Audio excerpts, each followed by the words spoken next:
Henderson Field, Guadalcanal, 24th October 1942. Japanese artillery opens with 150 howitzers at 2300 hours, signaling the advance of 3,000 infantry from the Sendai Division against 100 Marines of 1st Battalion, 7th Marines, led by Lieutenant Colonel Lewis B. Puller. The night air hums with the metallic clatter of ammunition belts feeding into Browning M1917A1 machine guns. For 5 relentless hours, Sergeant John Basilone's section unleashes 26,000 rounds, steam rising from water jackets as barrels glow red in the jungle darkness. By dawn, over 1,000 Japanese dead lie before the Marine positions. U.S. intelligence had predicted the enemy would seize the airfield within 48 hours. Instead, a regiment is shattered in one night. This single action reshapes Basilone's life and redefines Marine Corps valor, etching his name into history.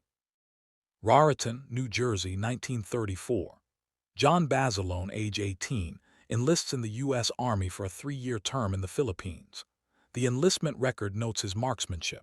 Expert rifleman on the M1903 Springfield, a bolt-action rifle with a 600-yard effective range.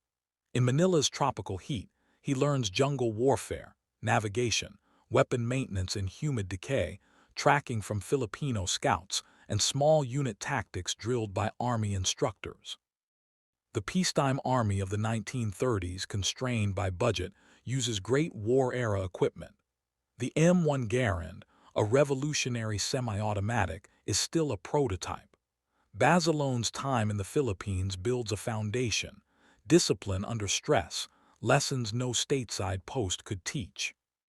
In 1940, Basilone returns to Raritan and enlists in the Marine Corps, drawn to its elite status despite harsher discipline and lower pay. At Paris Island, training is grueling.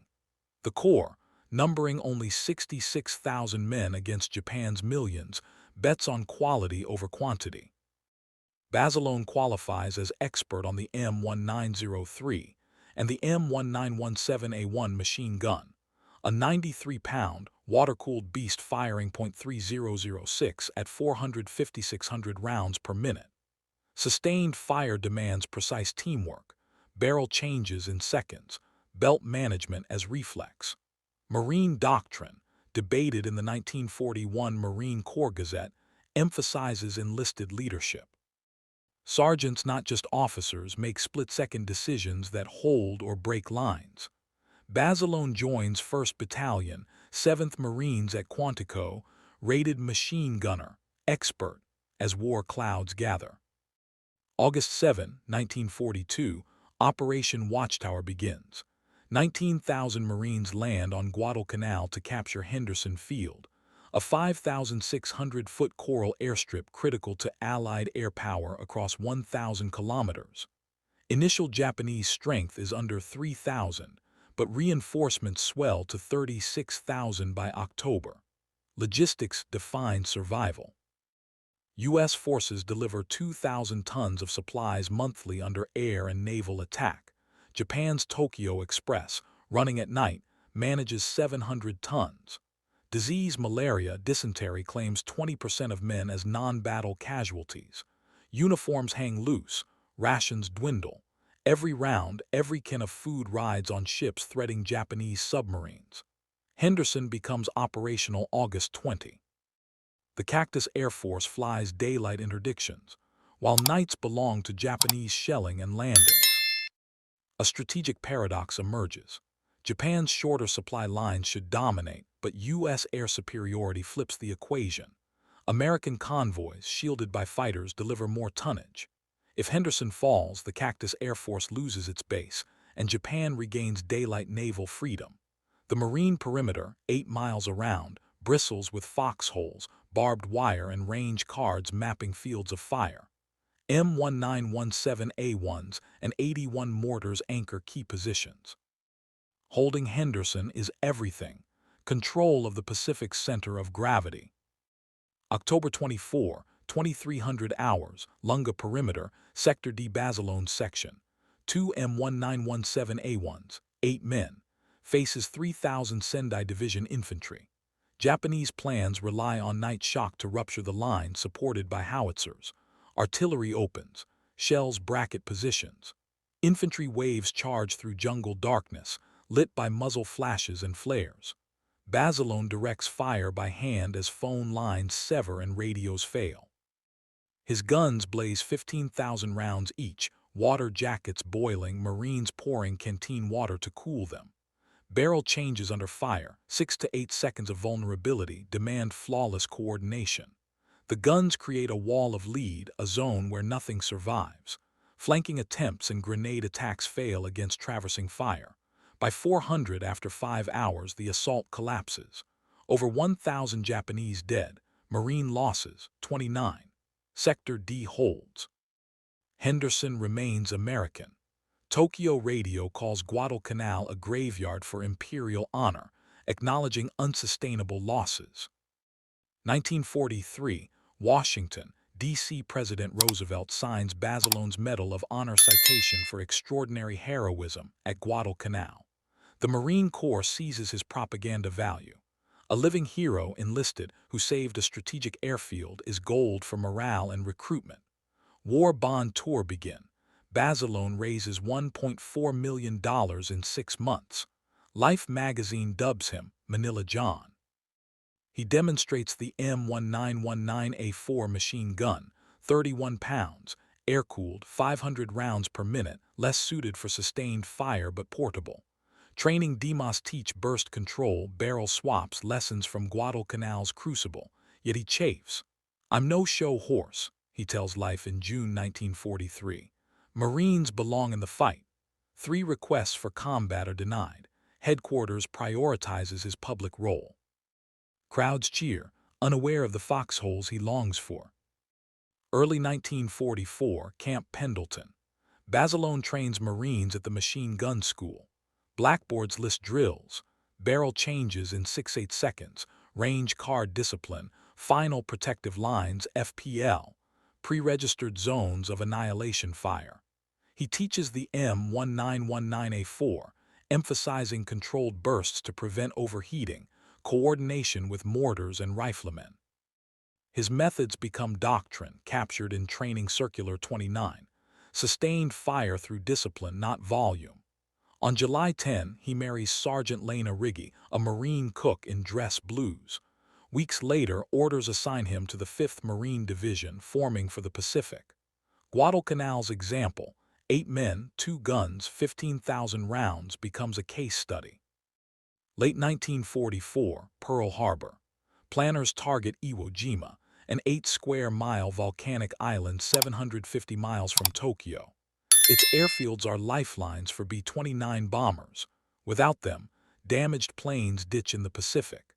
Japanese General Tadamichi Kuribayashi commands 21,000 defenders in 11 miles of tunnels, 361 pillboxes, 400 artillery pieces. No wasteful banzai charges. His doctrine is deliberate, concealed interlocking fires from fortified positions. U.S. forces, 110,000 men, 880 ships, 3 days of bombardment with 7,400 tons of shells. Intelligence underestimates surviving guns by 60%. Volcanic rock and concrete absorb blasts, tunnels protect movement. Planners warn of 40% casualties in 72 hours. February 19, 1945, D-Day, Red Beach 2, Iwo Jima. Marines wade through 10-inch volcanic ash, boots sinking, vehicles bogging. Naval bombardment lifts. Japanese guns, mortars, machine guns erupt from hidden positions. 5th Division loses 2,400 men the first day. Basilone, with 1st Battalion, 27th Marines, leads an M1919A4 section. A concrete blockhouse halts the advance, its fire pinning Marines in ash.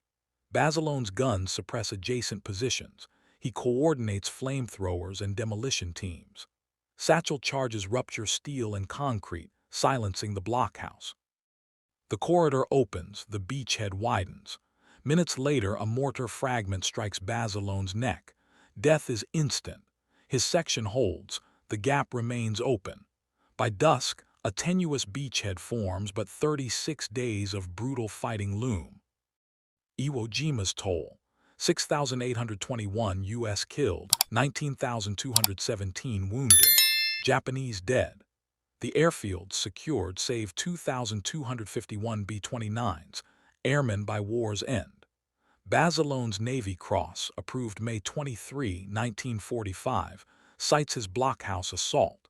He remains the only enlisted Marine with both Medal of Honor and Navy Cross. Lena, widowed after 7 months, receives the telegram at Pendleton, continuing her service. Post-war, 1945-1949, Marine studies dissect Guadalcanal and Iwo Jima. Machine gun sections averaged 18,000 rounds daily. Japanese resupply limped at 1,000 rounds per weapon total, crippled by interdiction. Recommendations: enforce range cards, rehearse FPLs, integrate flamethrowers and engineers early. A 1946 War Department study catalogs Basilone as a model of enlisted initiative. A 1953 analysis finds units with such training 15–20% more effective, correlation 0.63. His methods shape manuals: controlled 6-9 round bursts, gun placement for clear fields, coordination to eliminate gaps. By 1949, the USS Basilone DD-824 sails, carrying his name. In Raritan, a bronze statue rises. Annual parades begin in 1981, drawing veterans and civilians. Camp Pendleton names Basilone Road and Ranges, dedicated 1997. Recruits in 2005 recognize his name at 92%, rivaling legends like Chesty Puller. Curricula at Quantico and Camp Lejeune teach his example: initiative, fire discipline, alongside NCOs like Daniel Dolly. Memorials are classrooms. Statues, ships, and ranges connect new Marines to Guadalcanal's foxholes and Iwo's ash. Arlington National Cemetery, Section 12, Plot 384. The headstone reads, John Basilone, Medal of Honor, Navy Cross. No epitaph, just facts. Dates: November 4, 1916 to February 19, 1945, span 28 years. His story is contingency, not destiny. Henderson held because belts arrived, barrels stayed cool, and Basilone directed fire when comms failed. Iwo's airfield saved thousands because Marines like him reduced pillboxes meter by meter. U.S. industry churned out 49 billion rounds by 1945, but it took disciplined hands to turn ammo into outcomes. 15,000 rounds in 5 hours at Guadalcanal, 18,000 daily at Iwo Jima. Of 464 Medal of Honor recipients, 2% returned to combat and died. Basilone, denied thrice, approved the 4th time, chose the hardest road. Marine doctrine evolves Korea, Vietnam, but his principles endure: fire discipline, leadership under stress. The system: industry, training wins wars, but one sergeant's choice, documented in citations and etched in bronze, proves character shapes the fight. His name, carried on ships, roads, and ranges, remains a living lesson for Marines stepping into the line.